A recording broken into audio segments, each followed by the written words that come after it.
जो इस पावन शिव महापुराण की कथा को सुन रहे हैं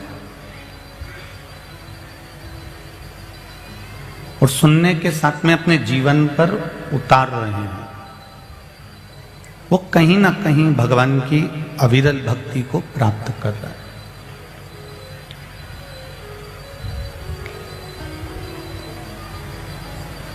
पूरी दुनिया में दो ऐसे होते हैं जिनको तुम्हारे धन की, तुम्हारी संपदा की, तुम्हारी वैभव की, तुम्हारी सत्ता की, तुम्हारी दौलत की जरूरत नहीं होती। उनको केवल अगर चाहिए तो तुम्हारा थोड़ा सा समय चाहिए।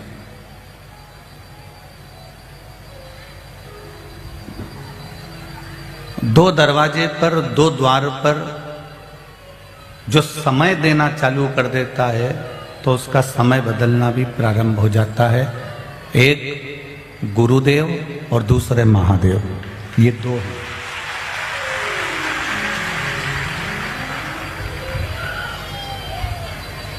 जिसने गुरुदेव के यहां पर जाकर गुरु आश्रम में, गुरु सेवा में, जहां पर आपने सेवा प्रदान करी है, और दूसरा है महादेव के द्वार पर।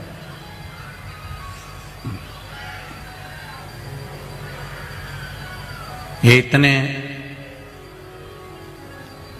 राजू भाई, घनश्याम भाई, मनीष भाई, उनकी मित्र मंडली और पूरी समाज, और यहाँ सखी मंडल, महिला मंडल, और ना जाने कौन कौन कितनी सेवा दे रहे हैं।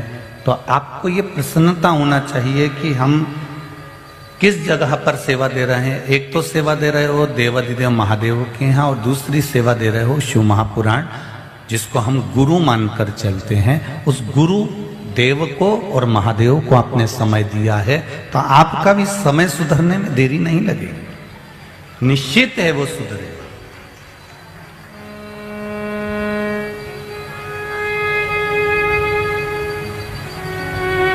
भगवत स्मरण में, भगवत भजन में, भगवत कीर्तन में, भगवत मंत्र माला में, नाम स्मरण में जो हमने थोड़ा सा भी समय लगाया है भगवान की भक्ति में, शिव के द्वार पर, शंकर भगवान की चौखट पर, या हमने गुरु जी के दरवाजे पर जाकर कहीं थोड़ी झाड़ू लगा दी, थोड़ी सेवा कर दी, थोड़ा प्रसाद बांट दिया, थोड़ा काम कर दिया, थोड़ा पानी भर दिया, या थोड़ा सामान सोर लिया, या उनकी सेवा में हम लगे हैं, तो वो खाली नहीं जा सकता।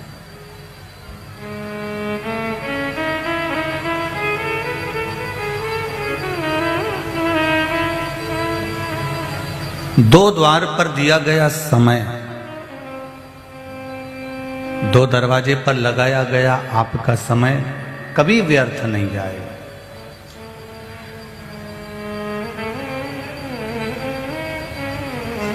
एक महादेव के आगे और एक गुरुदेव के आगे कभी अपने धन का बखान मत करो कि मेरे पास में ऐसा है, मैं कितना कर सकता हूं, मैं ऐसा कर दूंगा, मैं ऐसा कर दूंगा। नहीं नहीं, ना तो हमें महादेव के सामने कहना है, ना हमें गुरुदेव के सामने कहना है। एक गुरुदेव के सामने और एक महादेव के सामने हमारे अहंकार का परिचय हमको नहीं देना।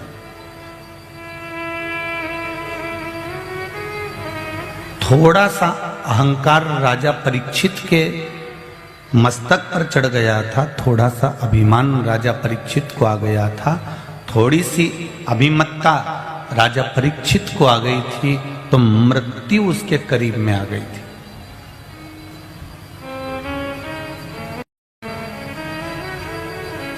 गुरु जी के दरवाजे पर जाकर उसने दिखाया क्या? केवल अहंकार तो दिखाया था।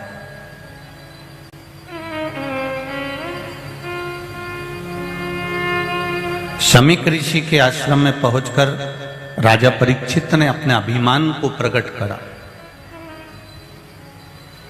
कि मैं आया हूं, इतना बड़ा राजा आया है और ये प्रणाम नहीं कर रहे, नमन नहीं कर रहे, और ना उठकर पानी पिला रहे हैं। तो उनको क्रोध आ गया, और क्रोध आया तो वो उसने मरा हुआ सांप उठा के उनके गले में डाल दिया।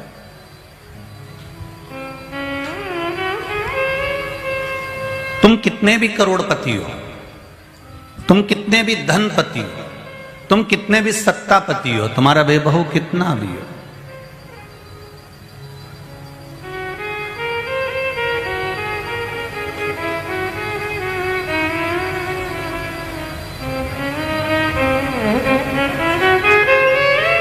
प्रत्येक 7 वर्ष में शरीर की गतिविधि बदलती है, यह हमारा भविष्य पुराण कहता है, यह हमारा शास्त्र कहता है।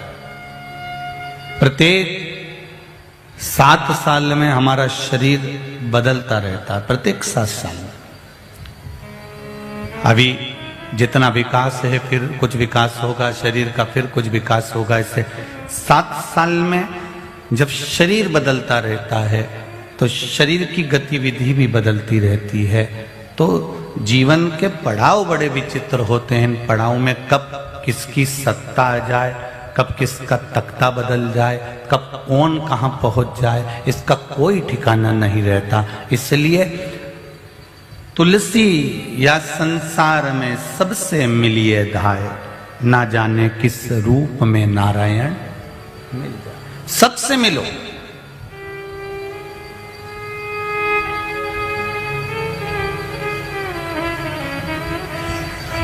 सबके प्रति समर्पण का भाव रखिए। पर गुरु के द्वार पर जाकर जैसे राजा परीक्षित ने थोड़ा सा अहंकार दिखा दिया था, थोड़ा सा अभिमान दिखा दिया था। अभिमान ये दिखाया कि मैं हस्तिनापुर का नरेश आया हूं और ये मेरे को पानी तक नहीं पिला सकता, ऐसा गुरु है। गुरु के दरवाजे पर दिखाया अहंकार। गुरु कभी कुछ नहीं कहता। शमीक ऋषि ने कोई श्राप नहीं दिया, कोई अपशब्द नहीं किया, कोई ताना नहीं दिया, कोई आड़ी टेढ़ी बात नहीं करी, कोई गलत बात नहीं करी। पर शमीक ऋषि ने कुछ नहीं कहा। पर जो श्रृंगी ऋषि थे, जो श्रृंगी बाबा थे, उन श्रृंगी ऋषि ने श्राप दे दिया। जिस राजा ने मेरे पिता के गले में मरा हुआ सर्प डाला है, उसकी मृत्यु 7वें दिन तक्षक नाग के डसे से हो जाए।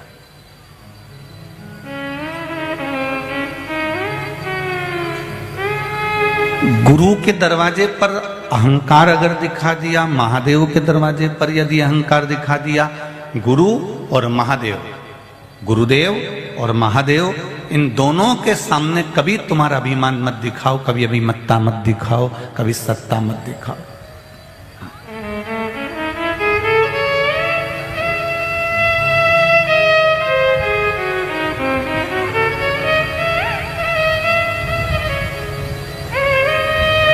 गुरुदेव और महादेव के सामने जाकर हमेशा एक बात कहो कि मैं तो तुम्हारे चरणों की धूल हूं, मेरे पास में कुछ भी नहीं, कुछ नहीं। मैंने तेरे ही भरोसे, ओ बाबा तेरे ही भरोसे, हवा बिच उड़ती जावांगी, बाबा डोर हाथों छठी नाम में कटी जावांगी। भोले मैं तेरी पत्नी, गुरुदेव मैं तेरी पत्नी, हवा बिच उड़ती जावांगी, बाबा डोर हाथों छठी नाम में कटी जावांगी। जो कट गई ना सतगुरु, जो कट गई ना सतगुरु, तो मैं लुटी जावांगी, बाबा डोर तो छठी नाम में कटी जावांगी। गुरु जब तक पकड़ कर रखे, सतगुरु जब तक पकड़ कर रखे, और मेरा देवाधिदेव महादेव जब तक पकड़ कर रखे, किसी की सामर्थ्यता नहीं है कि वो तुम्हारी डोर को कोई काट दे। तुम उड़ते जाओगे, बढ़ते जाओ, बढ़ते जा रहे, चढ़ते जा रहे।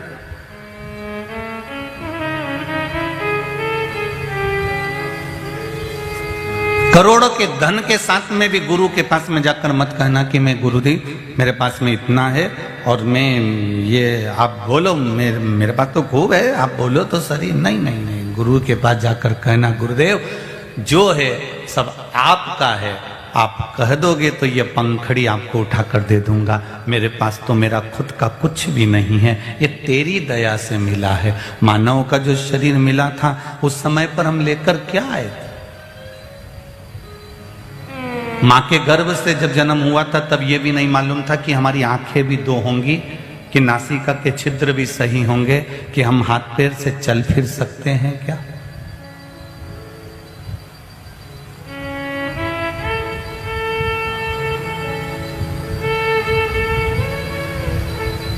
बहुत तेज गाड़ी चलाने वालों को एक बार उनको देख लेना चाहिए जिनके हाथ और पैर दोनों तकलीफ में है।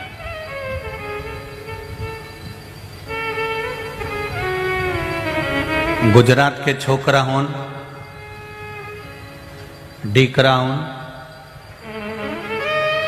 तुम बहुत तेज गाड़ी चलाते हो,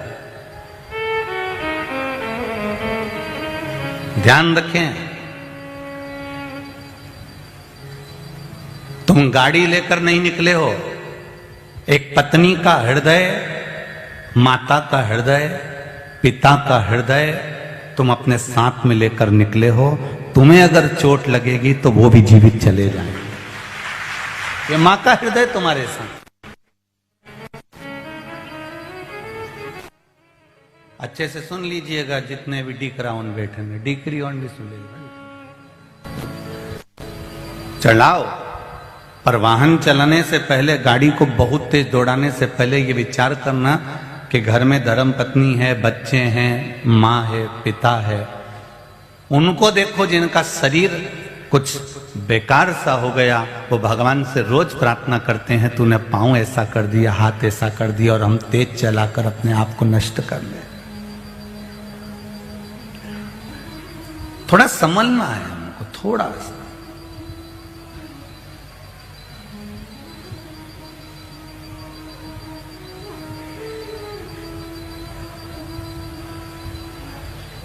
गाड़ी में और गाली में कौन कौन सी चीज में? बोलो बोलो, जम के बोलो। गाड़ी और गाली, इसमें थोड़ा सा ब्रेक लगाकर चलो। शिशुपाल ने गालियां देना चालू करी थी तो शिशुपाल निपट गए थे।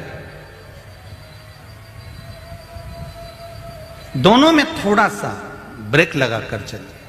कुछ अपशब्द, कुछ ताने, कुछ आड़ा टेढ़ा हम ना बोलें जिससे कहीं जीवन हमारा व्यर्थ नष्ट हो जाए। संबंध और शब्द, ये दो चीजें ऐसी हैं, संबंध बार बार टूट जाते हैं, संबंध बिखर सकते हैं, संबंध समाप्त हो सकते हैं, पर शब्द कभी समाप्त नहीं होते। किसी ने तुमको एक तलवार से घाव लगा दिया, वो घाव भरा जाएगा। बंदूक से गोली मार दी, गोली का घाव भरा जाएगा। किसी ने पत्थर मार दिया, पत्थर का घाव भरा जाएगा। पर जो शब्द मुख से कहे जाते हैं उसका घाव कभी जिंदगी में नहीं भराता, वो मरते दम तक रहता है, वो नहीं भराता। नई नवेली बहू आई, सास ने अगर दो शब्द उस समय पर कह दिया, नई बहू आई है, थोड़ा संभल कर चलिए, प्रेम से चलिए, उसको कोई ऐसा शब्द मत बोल देना कि वो जिंदगी भर याद रखे। और होता है किसी किसी बहू के साथ में जो बात, जो व्यवहार, पति कुछ बोल देता है या सास कुछ बोल देती है या ससुर कुछ बोल देता है, देवरानी जेठानी कुछ बोल देती है, भले वो बुढ़ापा भी आ जाता है ना तो वो बहू भूलती नहीं है, चार लोगों में कह देती है हमारे साथ तो खूब करा।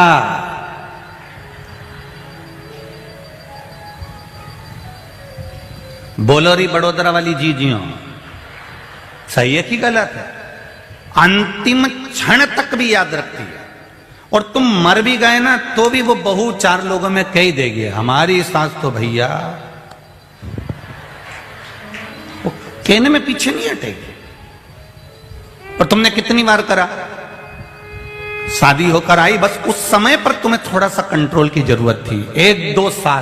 2 साल मेरा माताओं से निवेदन है, बुजुर्ग माताओं से निवेदन है, अगर बहू अपशब्द कर रही है तुम थोड़ा शांति रखना। हो सकता है वो आपको समझ नहीं पा रही हो, नहीं है, और आपने अपने पुत्र को, आपने अपने छोरे को, आपने अपने बेटे को जब गोदी में रखकर पाला पोसा है, तो ये समझो कि वो पराये घर की आई है, उसको भी धीरे से एडजस्ट करने में समय लगेगा। हम उसको कर लेंगे, हम उसको संभाल लेंगे।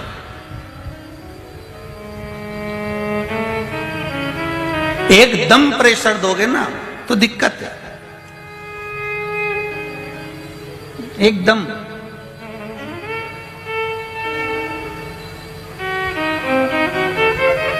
थोड़ा सा संभालिए उसको, थोड़ा।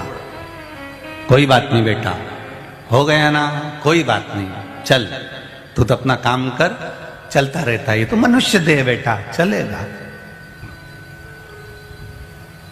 कल एक माता जी ने, कोई ने पत्र दिया था, वो पत्र काउंटर पर जमा करा था। वो काउंटर पर जब पत्र पहुंचा कक्ष में तो हमने पढ़ा था, उसमें लिखा था, गुरुजी जब से शिव महापुराण की कथा टीवी पर आ रही है तब से घरों में विवाद कम हो गया, क्योंकि ज्यादातर माताएं सब टीवी के सामने लगी रहती है, कोई मोबाइल पर लगी रहती है, कोई कहीं लगी रहती है, तो विवाद टल गया।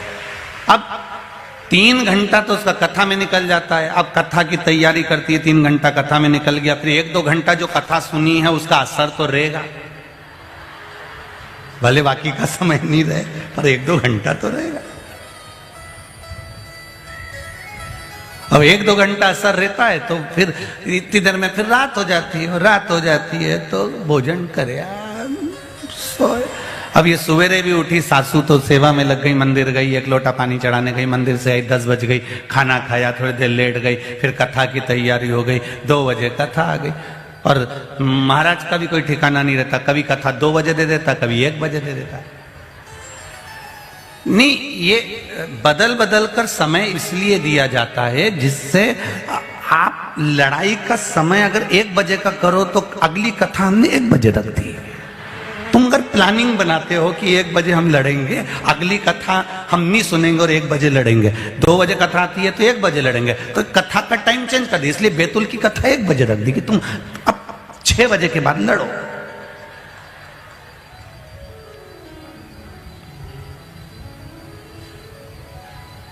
एक बेटे को तुम अपनी गोदी में रखती हो मेरी मां, एक पुत्र को अपनी गोदी में रखती हो। हम हमेशा इस कथा के माध्यम से, व्यासपीठ से हमेशा कहते हैं, न सास बुरी होती है न बहू बुरी होती है, केवल कुछ समय की घड़ी ऐसी होती है, समय ऐसा होता है, कुछ समय का चक्र ऐसा होता है, वो आपस में बैर उत्पन्न करा देता है। आपको क्या करना है, न सास बुरी है न बहू बुरी है, उस समय को थोड़ा सा काट दो। 1 साल, 1.5 साल, 2 साल का समय बेकार आता है, उस समय को थोड़ा सा काटो। अगर समय कट गया ना तो फिर सास बहू में इतना प्रेम होगा कि लोग देखते रह जाएंगे। उस समय को हमें काटो, वो समय हमारा नहीं कटता, बस बात वही है, उसने बोला और तुमने जवाब दिया, तुमने बोला उसने जवाब दिया, इस समय को काट दो। वो बोले और तुम मोबाइल में कथा सुनना,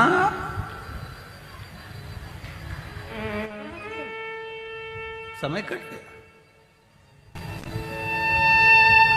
गुस्सा कितनी देर का आता है, पूरे दिन भर का है? पूरे दिन भर का तो किसी को गुस्सा नहीं आता होगा। गुस्सा कितनी देर का आता है? थोड़ी सी देर का। उस थोड़ी सी देर के गुस्से में व्यक्ति कमरे में गया, घर के अंदर गया, चक्कू उठा लाया, तलवार उठा लाया और किसी को मार दिया। कितनी देर लगी? 10 मिनट। अंदर गया, डंडा लाया, तलवार लाया, बंदूक लाया, चक्कू लाया और गोद दिया। अब 10 मिनट उसको मारने में लगे। 10 मिनट के गुस्से में उसने ऐसा पाप कर दिया, ऐसा पाप कर दिया कि अब वो 10 साल के लिए जेल के अंदर पड़ा हुआ है। केवल 10 मिनट पर कंट्रोल कर लेता तो 10 साल के लिए अंदर नहीं पड़ा होता। केवल 10 मिनट। वो 10 मिनट उसका सही से निकल जाता तो फिर वो अंदर ना पड़ा होता। अब 10 मिनट का गुस्सा आया, पूरा परिवार अस्त व्यस्त हो गया। कोई कह रहा है विचार बताओ इसको कैसे बचाएंगे, कोई वकील कर रहा है, कोई थाने वाले से बात कर रहा है, कोई पुलिस से बात कर रहा है, कोई किसी से बात कर रहा है, कोई अपनी पहचान वाले से बात कर रहा है। 10 मिनट का क्रोध हमारे 10 साल की जिंदगी को बर्बाद कर। इसलिए जिस समय क्रोध आए, जिस समय पूरे क्रोध के समय पर तुम्हारे साथ में लोग होंगे जो तुमको और चने के झाड़ पर चढ़ाएंगे, हाँ हाँ ला डंडा दे धर धर के। और जब केस लड़ने का समय आएगा तब कोई नहीं रहेंगे, तुम्हें अकेले थाने में पड़े रहना है, तुम्हें अकेले कोर्ट में खड़े रहना है और तुम्हें अकेले को भुगतना है। व्यक्ति के कर्म का दंड व्यक्ति को भोगना है, अकेले भोगना है, कोई दूसरा नहीं भोगेगा।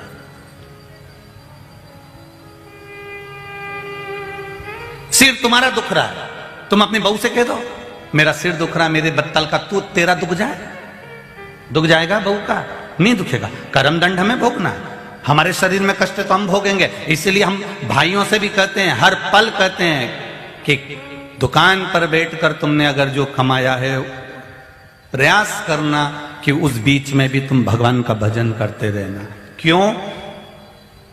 तुम्हारे पत्नी बच्चे सब तुम्हारे धन के हिस्सेदार रहेंगे, परिवार वाले तुम्हारे धन के हिस्सेदार रहेंगे, कुटुंब वाले माता पिता भाई बंधु सखा पत्नी बच्चे बेटा बेटी जमाई दामाद सब तुम्हारे धन के हिस्सेदार रहेंगे।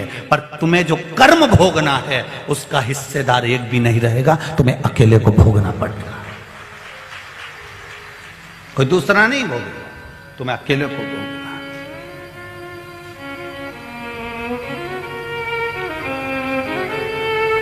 महाराज जितना बन सके उसको संभालने का प्रयास करें, जितना बन सके उसको समझाने का प्रयास करें। अच्छा समझा भी उसी को सकते हो जो समझ जाए। अब जो नहीं समझे तो उसको क्या करोगे? बोलो, जम के बोलो रे बड़ोदरा वाली जीजी, और जीजा हो तुम भी बोलो रे, बोलो जरा। अब तुम भी कहती हो कि समझाया उसी को जा सकता है जो, बोलो बोलो जम के बोलो, जो समझ जाए। और जो नहीं समझे,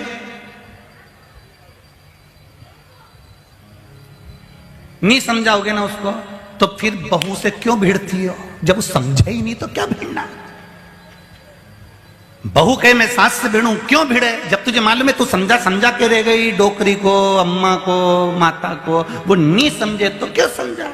तू अपने आप को समझाना थोड़ा सा, तू अपने आप को समझा कि ये नहीं सुधरेगी, नहीं सुधरेगी तो मैं सुधर जाऊं, उसमें क्या लिखा? आप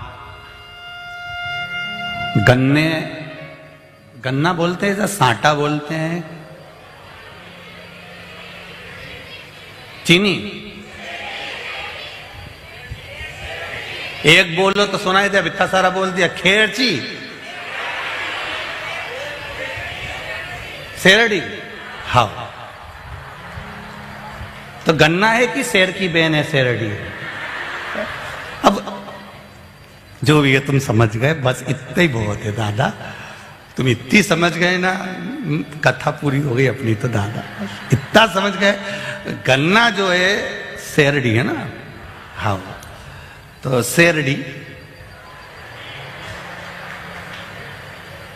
अच्छा नाम बताया दादा तुम।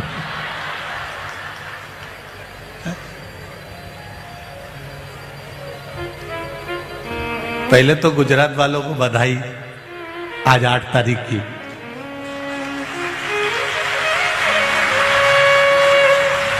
सभी को 154 की।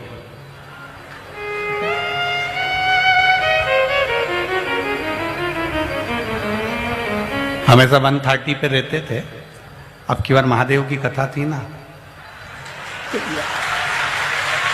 154 पे पहुंचा दिया। अब गन्ने में,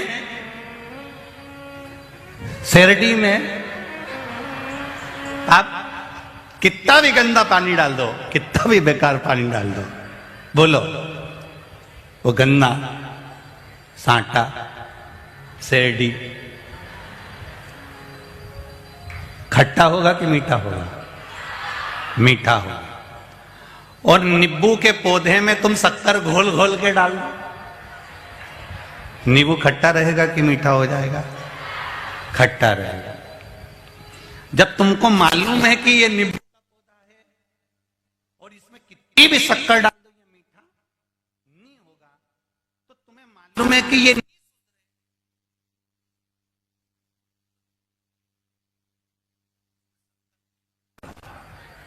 रोज रोज क्यों टोको?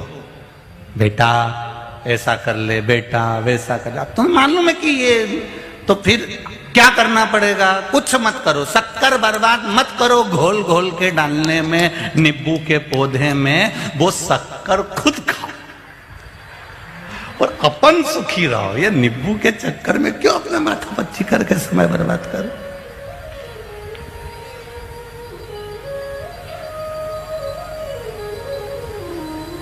कई लोग हमसे भी कहते हैं, ऐसा नहीं कि तुमसे कहते हैं, कई लोग हमारे पास में भी पत्र भेजते हैं, गुरु जी, ओ महाराज जी, इतने सारे लोग तुम्हें कथा में सुनने के लिए आते हैं, क्या इन सबको कथा समझ में आ जाती है?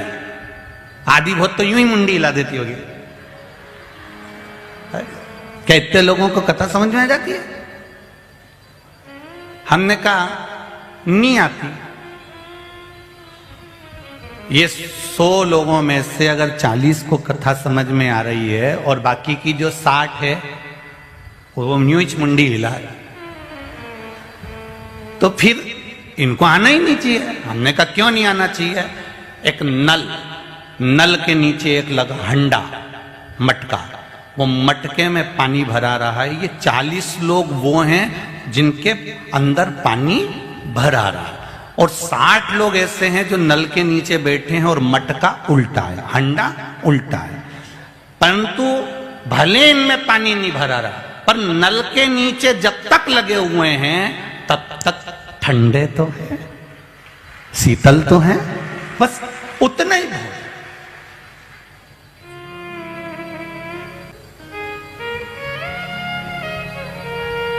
बोल बम का नारा है, एक सहारा है। ये बहुत चिल्लाते हैं, ये हमारे बाहेड़िया परिवार के छोटे छोटे बच्चे हैं ना, ध्रुवी, वंश, नैतिक, वीर, सिया, कहाँ है जरा खड़े तो छोटे छोटे हो। हाँ ये इनको शिव महापुराण के सारे भजन याद हैं और शिव महापुराण की कई स्तुतियां इनको याद है। एक बार जोरदार ताली बजाएं बच्चों के लिए। कई स्तुतियां, कई भजन शिव महापुराण की, और कई बार तो ये नीचे शिव पुराण की ऐसी बात करते रहते हैं तो हमको भी इनसे थोड़ा थोड़ा डर लगने लगता है कि आने वाले समय में गुजरात के लोग हमको थोड़ी ना बुलाने वाले।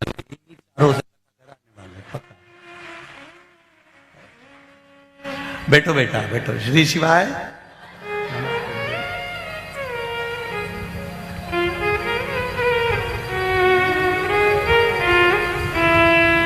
शिव कथा कह रही है, भगवान शंकर का गुणगान कह रहा है। एक गुरुदेव, दूसरा जम के बोलो महादेव। ये दो ऐसे होते हैं, इनके सामने कभी अभिमान के शब्दों का संबोधन नहीं। शिव के पास भी जाओ, उसके चरणों की पूंजी को पाने के लिए जाना, और गुरुदेव के पास जाओ तो उनके चरण की रच पाने के लिए जाना। राजा परीक्षित को थोड़ा सा अहंकार आ गया था गुरु के दरवाजे पर जाने पर, और गुरु के द्वार पर पहुंचकर उसने अभिमान का शब्द ये कह दिया कि मैं आया और इन्होंने मुझे पानी तक नहीं पिलाया। क्रोध में आ गया राजा परीक्षित, मरा हुआ सर्प उठाकर डाल दिया था। तो श्रृंगी ऋषि ने श्राप दे दिया था कि तू 7 दिन में मर जाएगा। जब व्यक्ति के भीतर अहंकार प्रकट हो जाता, अभिमान सामने आ जाता, फिर वो नष्ट हो जाता। जैसे एक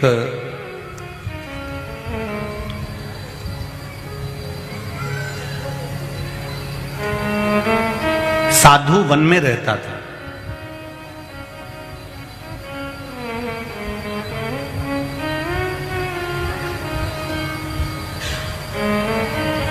सबसे पहली भस्म भक्त ने भगवान को लगाई थी कि भगवान ने भक्त को लगाई थी? कोई तुमसे पूछ सकता है?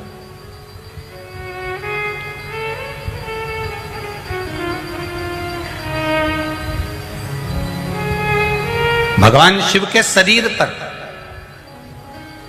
सबसे पहली भस्म का दर्शन शंकर भगवान ने उस भस्म का दर्शन किसको दिया था?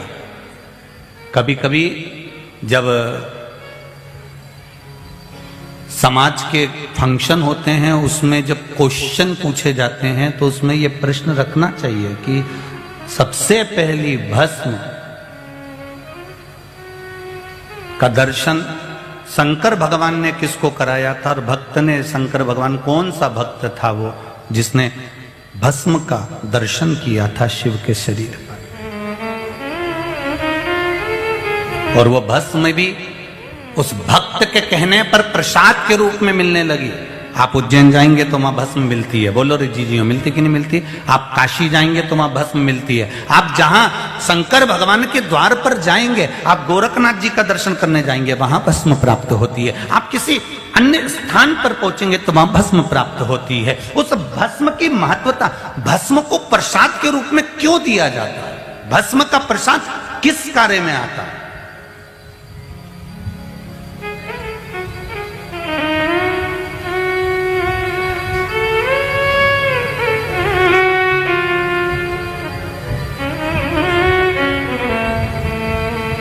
किसी मंदिर से नारियल दिया जाता है, किसी मंदिर से श्रीफल दिया जाता है। कहीं आप दर्शन करने गए, किसी ने आपको श्रीफल दे दिया।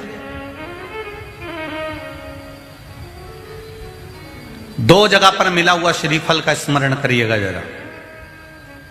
एक कोई आपसे मिलने आया, कहीं आपको सम्मान के लिए बुलाया, सत्कार के लिए बुलाया, कोई ने अतिथि के रूप में बुलाया, आपको शाल ओढ़ाया और श्रीफल दे दिया। उस श्रीफल को आप किसी को भी दे सकते हो, उस श्रीफल को आप कभी भी प्रदान कर सकते हो, वहीं की वहीं उठाकर दे सकते हो, वहीं की वहीं छोड़ सकते हो। पर किसी मंदिर में गए और मंदिर में जाने के बाद किसी विशाल मंदिर में, किसी श्रेष्ठ मंदिर में आपको किसी ने आतिथ्य के भाव में एक श्रीफल दे दिया। अंदर मंदिर से पंडित जी ने उठाया, पुजारी जी ने उठाया और श्रीफल आपको प्रदान कर दिया। अब उस श्रीफल का तुम क्या करोगे?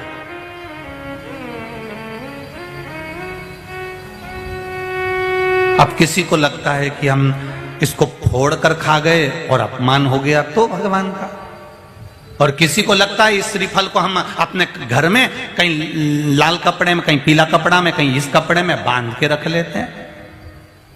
महाराज, कई लोगों को लगता है इस श्रीफल को हम किसी दूसरे को देते हैं, पर भगवान का प्रसाद हमको मिला था, हम कैसे दूसरे को देते? वो श्रीफल जो गुरु ने दिया है, वो श्रीफल जो मंदिर से मिला हुआ है, वो श्रीफल जो किसी ने प्रदान करा है, वो श्रीफल जो किसी सतगुरु के हाथ से मिल गया, वो श्रीफल जो मंदिर में हम दर्शन करने गए, पुजारी जी ने, पंडित जी ने भगवान के सामने उसको छुआ कर हमको दे दिया है। उस श्रीफल की महत्वता का व्याख्यान, वर्णन प्रसाद के रूप में होगा। आप उस श्रीफल को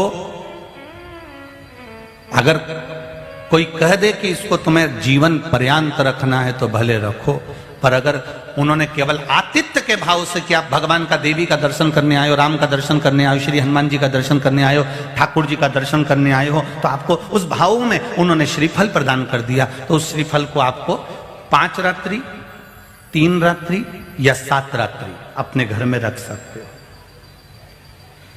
11 रात्रि तक भी रख सकते हो। और यदि आप उससे प्रसाद में प्रयोग में लेना चाहते हैं तो प्रसाद में भी उसको पा सकते हैं। फिर कोई रात्रि को नहीं देखना आपको तो बस मिला, आपने 2-3 दिवस में उसको प्रसाद में प्रयोग में ले लिया। पर हमारा जो शास्त्र कह रहा है, जो भगवान के प्रसाद में हमको मंदिर से श्रीफल मिलता है, वो श्रीफल हमें, उस प्रसाद के श्रीफल को दूसरे को आतिथ्य में नहीं देना।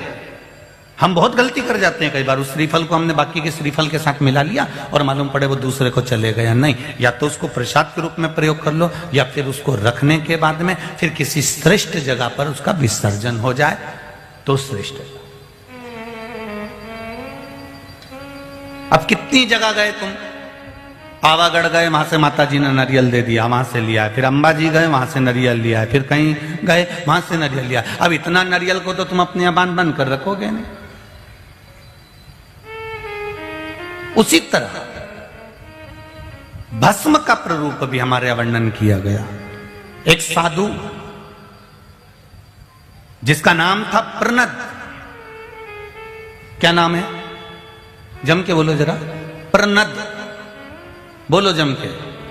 प्रनद नाम का साधु, तपस्वी, मुनि, संत जो भगवान शंकर की आराधना करता, उसको शिव की आराधना के सिवा कुछ भाता ही नहीं है।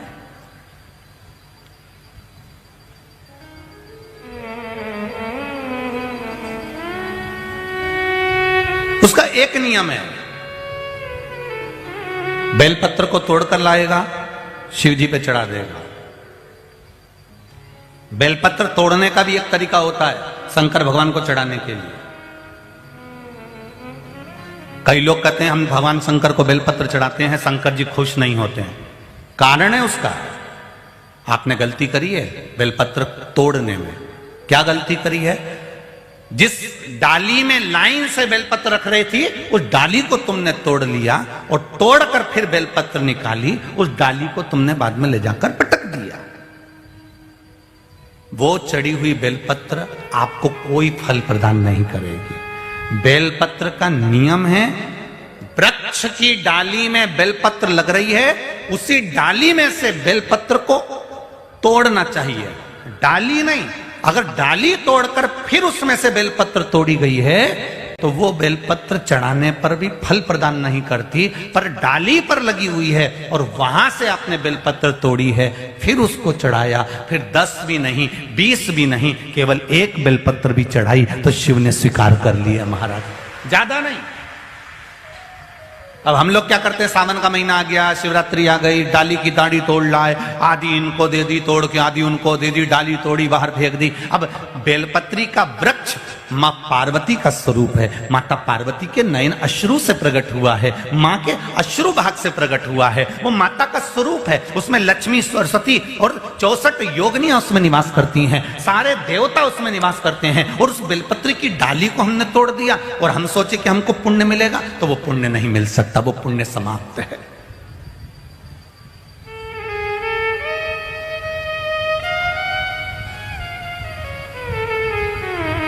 प्रणद एक ऐसा संत, प्रणद एक ऐसा साधु, प्रणद एक ऐसा मुनि, प्रणद एक ऐसा तपस्वी जो पत्तियां तोड़ता था, डाली नहीं, और केवल बेलपत्री की पत्तियां नहीं तोड़ता था, जो पौधा उसको मिल जाता था उसकी पत्ती तोड़कर ले आता था, शिव जी को चढ़ा देता था।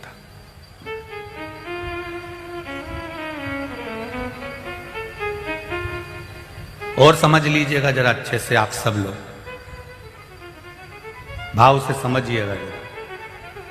जिस दिन आपको बेलपत्र ना मिले तो शंकर जी पे चढ़ी हुई बेलपत्र शंकर जी को चढ़ा दो। और भी अगर बेलपत्र मंदिर में भी नहीं है, तुम्हारे बगीचे से तुम निकल कर जा रहे हो, तुम्हारे घर से तुम निकल कर जा रहे हो, कोई पौधा लगा है, उस पौधे की भी एक पत्ती तोड़कर अगर आपने शंकर भगवान को चढ़ा दी है तो शिव ने बेलपत्र के भाव से स्वीकार करा है उसको। भगवान शंकर ने उसको बेलपत्र के भाव से स्वीकार करा।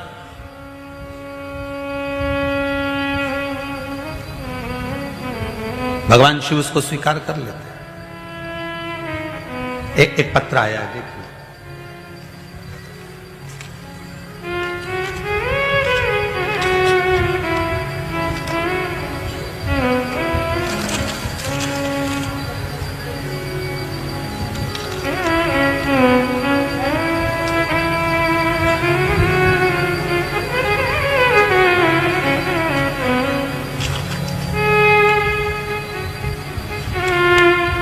मैं घनश्याम उपाध्याय दिल्ली से आया हूं, कहीं बैठे हो तो हाथ हिलाइएगा। घनश्याम जी उपाध्याय दिल्ली, किसी जगह पर बैठे हो तो दोनों हाथ हिलाइएगा। घनश्याम उपाध्याय दिल्ली।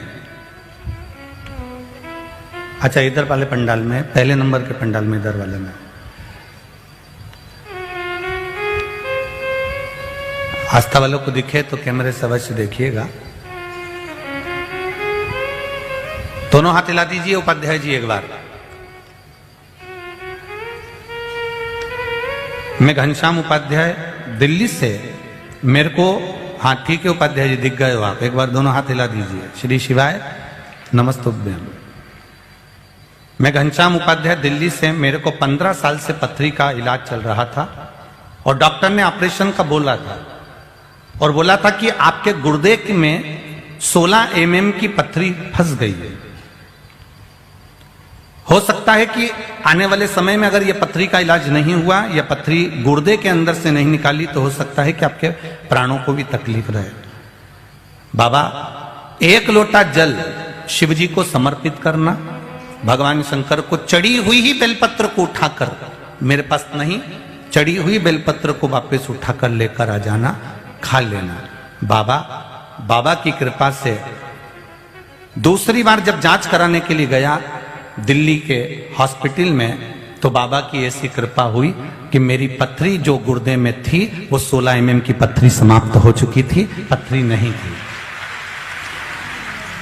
मैं दिल्ली से केवल बाबा को प्रणाम करने के लिए आया हूं, यहां से एक ही दिन के लिए बाबा को नमन करने के लिए आया हूं कि बाबा आपने मुझे ऑपरेशन होने से बचा लिया और मेरी पथरी समाप्त कर दी। मैं बाबा को प्रणाम करने आया हूं। बैठिए उपाध्याय जी, बैठिए। श्री शिवाय नमस्तुभ्यम। शिव की भक्ति, शंकर का स्मरण, भगवान शिव ये नहीं देख रहे हैं कि आप बेलपत्र तोड़कर लाए हो, भगवान ये देख रहा है कि तुम दिल कैसा लाए, मन क्या लाए, हृदय क्या लाए।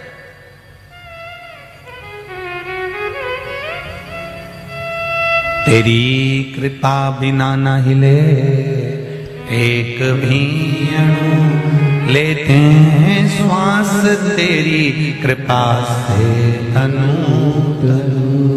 बखान क्या करूं मैं राखों के ढेर का, चपटी भभूत में है खजाना कुबेर का। हे गंगधार मुक्ति द्वार ओमकार तू, बाबा ओमकार तू। आयो शरण तिहारी शंभु तार तार तू। आप दिल से भगवान को, नहीं है आपके पास में बेलपत्र, आज मंदिर ये प्रणत की कथा कर रही है, जो पत्ती मिलती थी वो बाबा को चढ़ा देता था, जो मिल गया वो शिव को समर्पित।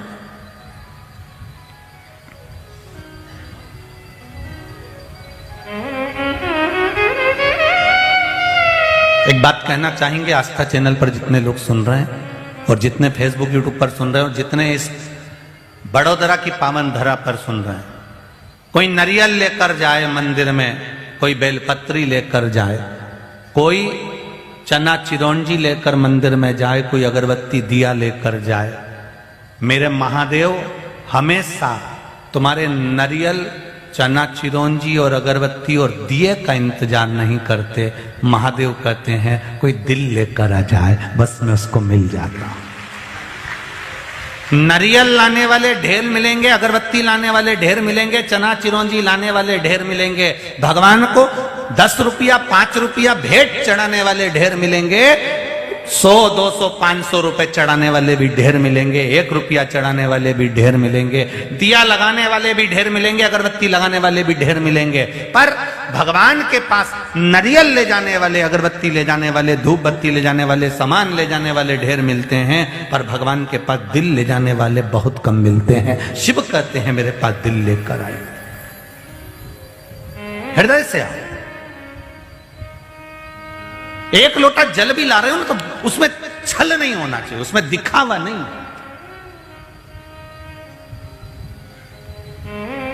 प्रत्येक घर के व्यक्ति को कह दो, और मेरा तो माताओं से भी निवेदन, अपने अपने पतियों से भी कहो, दुकान पर जाते हो, नौकरी पर जाते हो, सर्विस में जाते हो, सुबेरे उठो, सबसे पहले एक लोटा जल शंकर भगवान को चढ़ाइए। कारण क्या है उसका, क्या कारण है?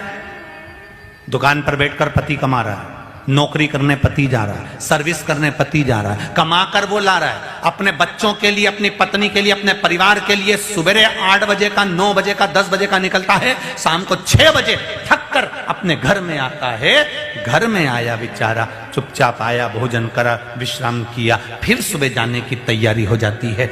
ऑफिस में, नौकरी में, धंधे में, सर्विस में उसको झूठ भी बोलना पड़ता है, उसको बेईमानी भी करना पड़ती है, उसको कपट भी करना पड़ता है, उसको छल भी करना पड़ता है, तब जाकर वो अपने परिवार का भरण पोषण कर सकता है।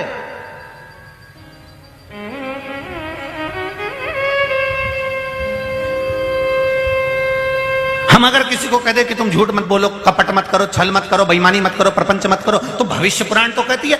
एक मनुष्य ने भगवान देवादिदेव महादेव से कह दिया, प्रभु आपने मुझे जन्म दिया है मेरे परिवार को पालने के लिए, इतना बड़ा परिवार, मेरे 2 बच्चे हैं, पत्नी है, माता पिता हैं, भाई बंधु हैं, इतने बड़े परिवार को पालने के लिए मुझे झूठ तो बोलना पड़ेगा, कपट तो करना पड़ेगा, बेईमानी तो करना पड़ेगी, प्रपंच तो करना पड़ेगा, थोड़ा छल तो मुझे करना पड़ेगा। तो मैं अगर ये सब करता हूं तो मुझे नरक नहीं भोगना पड़ेगा।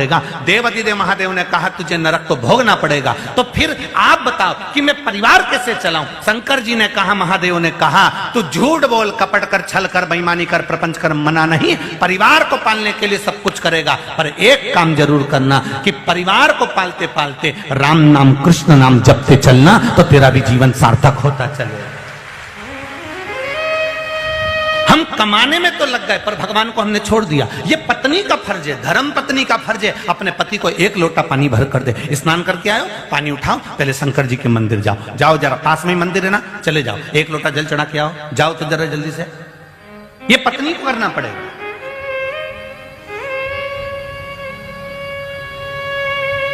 तुम जब जिद पर अड़ती हो तो वो ऑफिस से भी 1 घंटे पहले आ जाता है। तुम जब जिद पर अड़ती हो तो तुम्हें मायके छोड़ने चले जाता है। जब तुम केवल वस्तु की जिद मत करो, सामान की जिद मत करो, एक जिद ये भी करो कि तुम्हें मंदिर जाना है, 1 लोटा जल चढ़ाकर आना है। उसका फल क्या मिलेगा? तुम्हारे घर की औलाद, जिस पिता के द्वारा, जिस पुत्र का जन्म होता है, माता के द्वारा पुत्र का जन्म होता है, वो बेटा, जिस घर के माँ बाप 1 लोटा जल शंकर भगवान को चढ़ाना प्रारंभ कर देते हैं, तो देवराज की कथा शिव महापुराण में आती है। देवराज चोर बन गया था, ब्राह्मण होकर भी चोरी करता था, कपट करता, बेईमानी करता, छल करता, प्रपंच करता, चोरी का धन लेकर आता, पर शंकर जी के मंदिर में चले गया, शिव मंदिर से बाहर आया, और शिव मंदिर से बाहर आने के बाद में बेलपत्री के नीचे उसने प्राण त्यागे। देवादिदेव महादेव उसको नंदी पर बिठा कर लेकर जा रहे थे, तो उसने शंकर भगवान के गणों से पूछ लिया, मेरे जैसे पापी के लिए शंकर भगवान नंदी लेकर आए? ऐसा मैंने कौन सा पुण्य कर दिया? तो कह दिया, देवराज तूने कोई पुण्य नहीं करा, पुण्य तो तेरी माँ ने करा था। रोज शिव जी के मंदिर में 1 लोटा पानी चढ़ाती थी, उसका पुण्य तेरे खाते में आ गया। मां ने जो पुण्य करा वो बेटे के खाते में चले गया। माता पिता जो पुण्य करते हैं, बाप ने, पिता ने कर्जा लिया है तो बेटे को तो चुकाना पड़ेगा। उसी तरह अगर पिता ने अगर थोड़ा सा पुण्य करा है तो तुम्हारा बेटा कभी गलत मार्गों पर नहीं जा सकता, तुम्हें वृद्धाश्रम नहीं छोड़ सकता, ये निश्चित है। उस पुण्य को तुम्हें कमाना पड़ेगा। बाप कर्जा करेगा तो बेटे को चुकाना पड़ेगा, और बाप पुण्य करेगा तो बेटा प्रबल बनेगा, ये निश्चितता है। आप करो पुण्य, आप करो। शंकर, हम ये भी नहीं करें कि तुम मंदिर में जाकर खूब पैसा चढ़ाओ, हम ये भी नहीं करें कि तुम बहुत सारा भोग लगाओ, हम ये भी नहीं करें कि तुम बहुत सारा दान करो, हम ये भी नहीं करें कि तुम बहुत सारा ले जाकर मंदिर में छोड़ दो। मत दो, तुम तुम्हारा पैसा तुम्हारे ऊपर खर्च करो। अगर 10,000 रुपए महीना कमाते हो, 20,000 रुपए महीना कमाते हो, कम से कम 2,000 रुपए तो अपने ऊपर खर्च करके देखो रे। जोड़ जोड़ के मरे जा रहे। औलाद एप्पल का मोबाइल चला रहा है और तुम वही कीपैड पे लगे।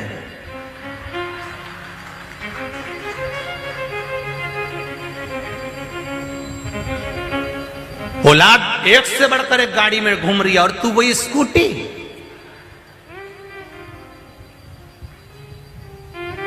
औलाद अपनी पत्नी को लेकर रोज मॉल में जा रहा, रोज टीवी देखने, रोज फिल्म देखने जा रहा, और तुम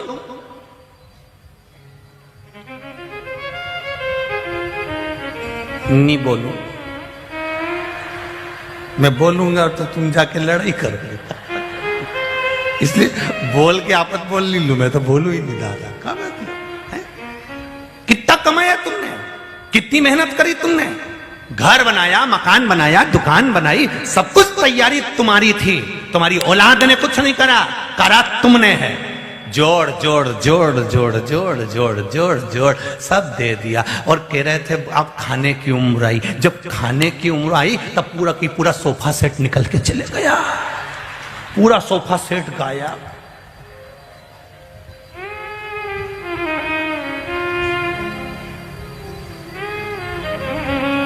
अब सोचा अब खाऊंगा, बादाम खा लिए एक दिन 10-12, मालूम पड़े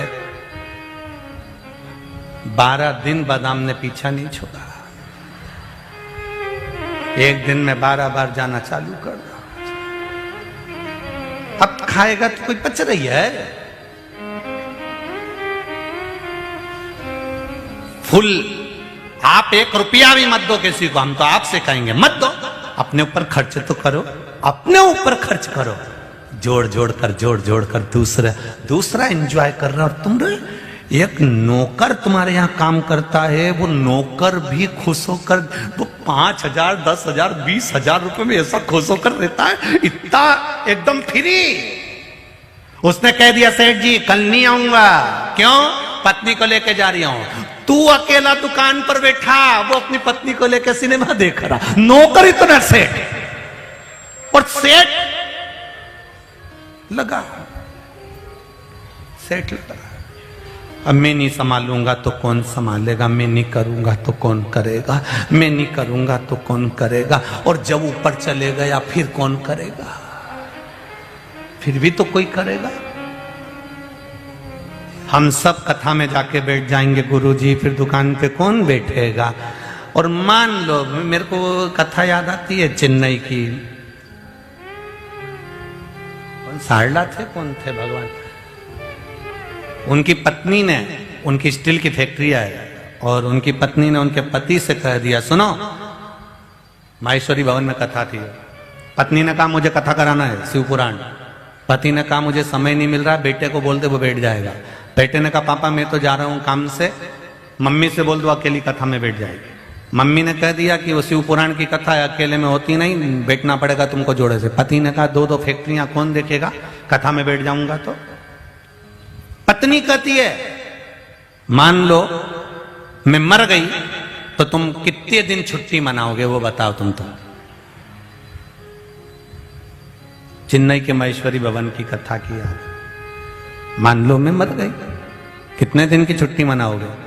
पति बोलता फालतू की बात करती है तू तो, नहीं तुम मुझे बताओ यार, पहले मैं मर गई तो कितने दिन की छुट्टी मनाओगे? कहे मनाना पड़ती है, वो तो पत्नी हो तुम हमारी, रहना तो पड़ेगा, घर में सब आएंगे जाएंगे, बस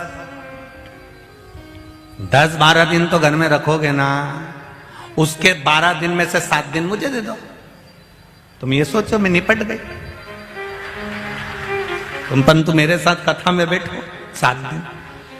वो सारदा जी की पत्नी, सारदा थे कि काबरा तो ध्यान नहीं आ रहा मेरे को, तो उनकी पत्नी, तो वो दोनों पति पत्नी कथा में बैठे दोनों, और जब 7 दिन शिव महापुराण के पूरे हुए तो उनके पति कहते हैं गुरुदेव हर साल एक कथा दे दिया करो, बस इतनी कृपा कर दिया करो।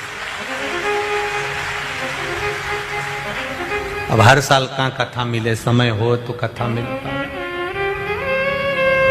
थोड़ा ही कमाओ, खूब कमाओ, दिल से कमाओ, पर जो कमा रहे हो उसको अपने ऊपर खर्च करना भी सीखो। अभी नए नए कपड़े, स्वेटर, एक से बढ़कर एक इनार, ओडी बोले क्या बोले, हाँ जो भी हो, ओडी बाबा, तो जो भी बोले वो, जो एक से बढ़कर एक रखी। हर बार पत्नी कहती है नया वाला पहन लो ना, आओ नया पहन के क्या करेंगे, पुराना निकाल लिया, वही स्वेटर, वही कोट, वही सामान, पुराना की पुराना, रगेड़े जा रही है, रगेड़े जा रही है, रगेड़े जा रही है। और बच्चे, उनको प्रत्येक कार्यक्रम में नया चाहिए, और तुम्हारे जेब में जो रुमाल पड़ा है वो भी ऐसा हो रहा मुंगेरी लाल का हसीन सपना। वो रुमाल देखो जेब का जरा निकाल के, सबके सामने निकालता भी नहीं है, चुपचाप से निकाल के वापिस घर जाता। कमा रहा इतना, खर्च कर नहीं पाया खुद के ऊपर। फिर बोलो तेरा क्या होगा रे कालिया। अब समझो जरा। मैं बहड़िया परिवार को धन्यवाद दूंगा, आपने अपने समय का, धन का सदुपयोग करा है शिव महापुराण की कथा करवा कर। लोग शादी में खर्च करते हैं, उसकी कोई गारंटी नहीं होती कि बेटे की शादी करी और 50 लाख रुपए खर्च करा, 25 लाख खर्च करा।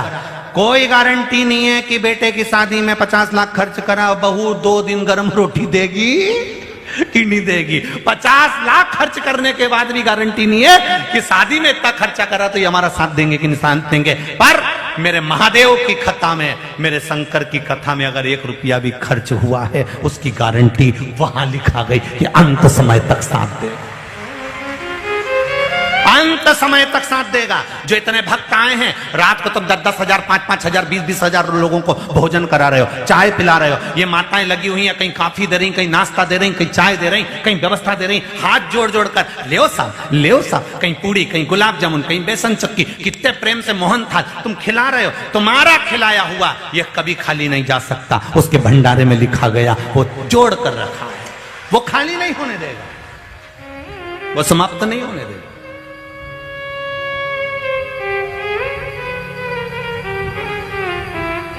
आपने जो शिव को दिया, लिखा शिव पुराण के उमाखंड में, शिव महापुराण के उमाखंड में लिखा है, सारी जगह पर दिया हुआ समाप्त हो सकता है। कितना सुंदर कहा, एकादशी का व्रत करा और एकादशी का व्रत करा और मरने के समय से पहले हो सकता है तुमने जो पुण्य करा, तुमने जो व्रत रखे, मंगल रखा, ये रखा, वो रखा, तुमने अन्न दान करा, तुमने वस्त्र दान करा, तुमने स्वर्ण दान करा, तुमने मुद्रा दान करा, सब दान तुमने सब जो रखा, सब जगह करा। हो सकता है मरने के पहले तुमने जो पुण्य करा था वो समाप्त हो जाए। तुम्हारी जेब में 10,000 रुपए खर्चा होते होते कभी कभी 1 रुपया नहीं बचता। मरते मरते हो सकता है तुम्हारा पुण्य समाप्त हो जाए, पर जेब में रखा हुआ पैसा खत्म हो सकता है, पर बैंक में रखा हुआ खत्म होगा क्या? तुमने सोच लिया एक कार्ड मेरे पास में है, फंसाऊंगा, एटीएम से निकाल के ले आऊंगा, जेब का खत्म हो जाएगा पर बैंक का नहीं। शिव महापुराण वो बैंक है जिसमें एक बार आपने जो पुण्य करा है वो कभी समाप्त नहीं होता। रखा, जब चाहो तब तुम्हारा पुण्य तुम्हारे सम्मुख में आ जाएगा, पुण्य तुम्हारे सामने। शिव कथा कर प्रनत पत्तियां तोड़कर लाता है, देवादिदेव महादेव को चढ़ा देता है। प्रनत पत्तियां लेकर आता है और देवादिदेव महादेव को चढ़ा देता है। उन पत्तियों को उठाता है और खा जाता है। शिव जी पे चढ़ा हुआ केवल उसका एक ही काम है, शंकर जी पे चढ़ा हुआ जल पी लेना, शिव जी पे चढ़ा हुआ पत्ती को खा लेना।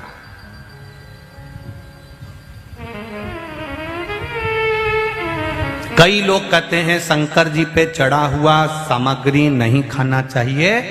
हम भी कहते हैं कि नहीं खाना चाहिए। आपने पहले की भी जितनी कथा सुनी होगी, हमने भी कई बार कहा, पर भगवान शंकर पर चढ़ा हुआ प्रसाद आपको अगर खाना है तो आप भगवान से औषधि के रूप में मांग कर लाइए, बाबा हमको औषधि दे दीजिए। आपका जल दे रहे हो, गंगा जल दे दीजिए। आप बेलपत्र दे रहे हो, औषधि दे दीजिए। और अगर बेलपत्र किसी सामग्री में डल चुकी है तो वो प्रसाद के रूप में आप आराम से खा सकते हो। अब कल एक जीजी ने प्रश्न लिख के भेज दिया कि हमने शंकर जी को मान लो एप्पल चढ़ाया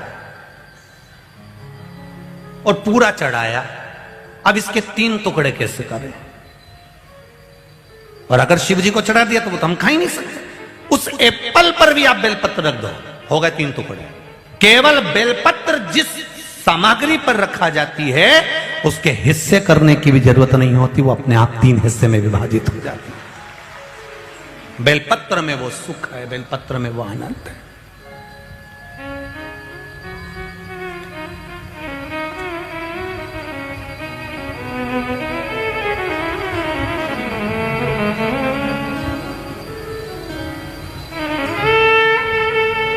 महाराज प्रणत कह रहा है,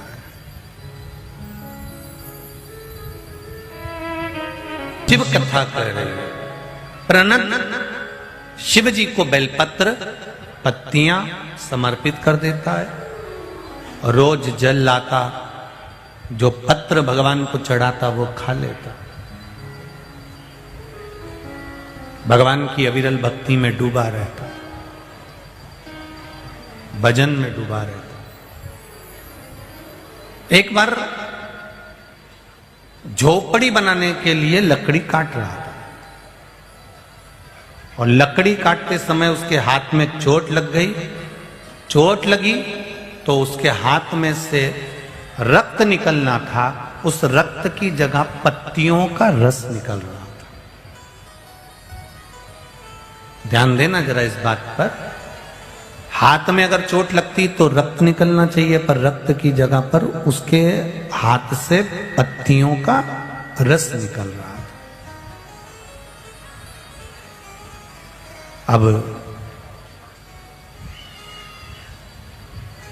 पत्तियों का रस निकला तो उसने विचार करा, बताओ मैंने कितनी शिव जी की भक्ति करी है, मैंने कितना भगवान शंकर का भजन करा है कि मेरे शरीर में रक्त नहीं बचा। पत्ती इतनी खाई मैंने, बेलपत्र इतना खाया, इतना पत्तियों का सेवन करा कि मेरे शरीर में से रक्त की जगह पर पत्तियों का रस निकल रहा। पत्तियों का रस। अब इसको आ गया अहंकार।